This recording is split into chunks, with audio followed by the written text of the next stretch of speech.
അല്ലെങ്കിൽ തന്നെ ഈ ചിൽഡ്രൻ ADHD വളർന്നു വലുതാകുമ്പോൾ എന്ത് സംഭവിക്കും, അതെങ്ങോട്ട് പോകുന്ന ഞാൻ ചോദിച്ചത്. ഇപ്പൊ നിങ്ങൾ ചൈൽഡ് ആകുമ്പോൾ ഹൈപ്പർ കൈനറ്റിക് ആണ്, അറ്റൻഷൻ ഡെഫിസിറ്റ് ഉണ്ട്, അതായത് ഓടി അടക്കം ഭയങ്കര പിരിവിരിപ്പാണ്, അറ്റൻഡ് ചെയ്യാൻ പറ്റൂല. അഡൽട്ട് ആകുമ്പോൾ അത് എങ്ങോട്ട് പോകും? ഒന്നാമത്തെ കാര്യം എന്ന് വെച്ചാൽ പിരിവിരിപ്പ് പോകും, ഹൈപ്പർ കൈനറ്റിക് എലമെന്റ് പോകും, അതായത് മൂവ്മെന്റ് സാധനം പോയിട്ട്, പക്ഷെ അറ്റൻഷൻ ഡെഫിസിറ്റ് അവിടെ ഇരിക്കും, അത് കാണാൻ പറ്റൂല. പ്രത്യേകിച്ച് സ്ത്രീകളിൽ അത് ഭയങ്കരമായിട്ടും സൈലന്റ് ആണ്.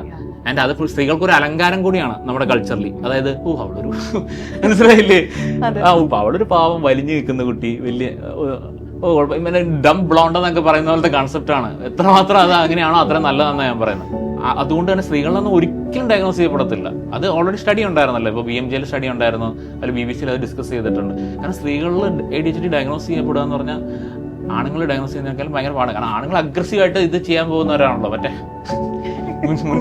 അവരിൽ ഇത് കാണുമ്പോൾ വലിയ പ്രശ്നമായിട്ട് നോട്ട് ചെയ്യപ്പെടും. കാരണം പ്രായമായിട്ട് അവന് ജോലി ആയിട്ടില്ല എന്നൊക്കെ പറയുമ്പോൾ സ്ത്രീകൾക്ക് കുഴപ്പമില്ല, ജോലി ആയാലും കിട്ടിച്ചൂടാലോ എന്നുള്ള മൂട്ടില്ല.